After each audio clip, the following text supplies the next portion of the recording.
आज मेरे इकलौते बेटे शशांक की तीसरी शादी है। आज मैं बहुत डरी हुई हूँ। आज पता नहीं क्या होगा, क्योंकि पहली शादी वाले दिन भी मेरे बेटे ने बहू के साथ पता नहीं क्या कर दिया था कि वह बहुत जोर जोर से चिल्ला रही थी और शादी की पहली रात ही घर छोड़कर भाग गई और दोबारा कभी नहीं आई। और फिर हमने शशांक की दूसरी शादी कर दी। दूसरी शादी में भी वही हुआ जिसका मुझे डर था।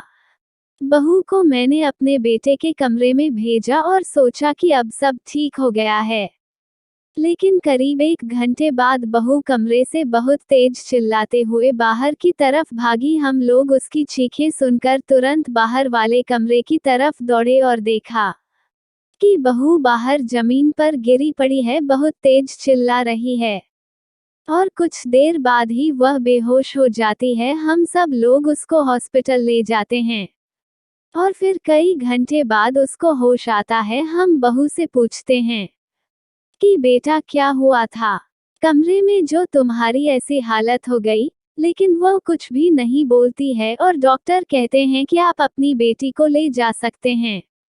वो हमारे साथ ससुराल जाने से मना कर देती है।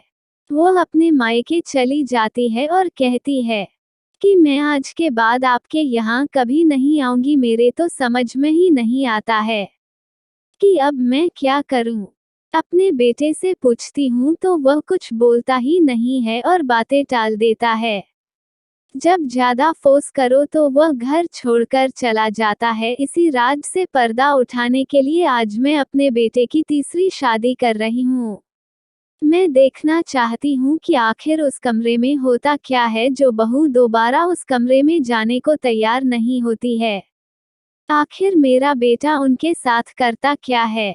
और मैंने अपनी तीसरी बहू को बड़ी मुश्किल से इस शादी के लिए मनाया है। मैंने उसे वादा किया है कि मैं तुमको कोई भी मुश्किल नहीं आने दूंगी। हम लोग बस देखना चाहते हैं कि आखिर वहां पर होता क्या है, और जैसे ही कुछ गलत होगा हम लोग तुरंत ही तुमको बचा लेंगे। यह बातें सुनकर वह शादी के लिए मान गई है। शादी की सारी रस्में हो जाने के बाद मैंने अपनी बहू को अपने बेटे के कमरे में भेजा और मैं भी उस कमरे में चुपचाप एक कोने में छुप गई और इंतजार करने लगे कि कब मेरा बेटा आएगा। मैंने बाहर भी कई लोगों को खड़ा कर दिया था और कह दिया था, जब मैं आवाज दूं तो तुरंत कमरे में चले आना। मेरा बेटा शशांक कमरे में आया और बहू पलंग पर बैठी थी। शशांक उसके बगल में ही बैठ गया। शशांक बहू से कहने लगा, तुमने यह शादी क्यों की? मुझे ये सब नहीं पसंद है। मैं बेटे व बहू पर नजर रखी थी, उनकी बातें सुन रही थी। शशांक धीरे धीरे बोलते बोलते एकदम से उसका रूप बदल गया। उसका ये रहस्य देखकर मैं एकदम परेशान हो गई और एकदम से चीखने लगी। यह सुनकर बाहर खड़े सब लोग तुरंत अंदर कमरे में आ गए।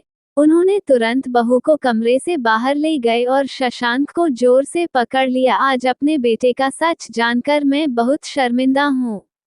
मैं फिर एक बड़े से डॉक्टर के पास गई और उनको उस रात की सारी बात बताई कि उस रात को जब मेरे बेटे ने बहू को देखा तो वह एकदम से गुस्सा हो गया था। उसकी आंखें एकदम लाल हो गई थी। वह बहू के कपड़े फाड़ने लगा था। वह एक भयानक शैतान की तरह लग रहा था कि मानो जैसे बहू को खा जाएगा। डॉक्टर ने बताया कि उसको एक खास बीमारी है जिसमें वह लाल जोड़े में किसी भी लड़की को देखता है तो वह ऐसा ही व्यवहार करता है। हमने कई महीनों तक उसका इलाज किया और वह पूरी तरह से ठीक हो गया। आज शशांक के 2 बच्चे भी हैं। आज शशांक अपनी पत्नी के साथ अच्छी जिंदगी जी रहा है। आज अगर मैं ये सब नहीं करती तो मुझे ये रहस्य कभी भी पता नहीं चलता। वीडियो देखने के लिए धन्यवाद। आशा करती हूँ आपको हमारी वीडियो अच्छी लगी होगी और हमें कमेंट में जरूर बताएं कि कैसी लगी है ये स्टोरी, और वीडियो को लाइक जरूर कर दीजिएगा। मिलते अगली नई वीडियो में।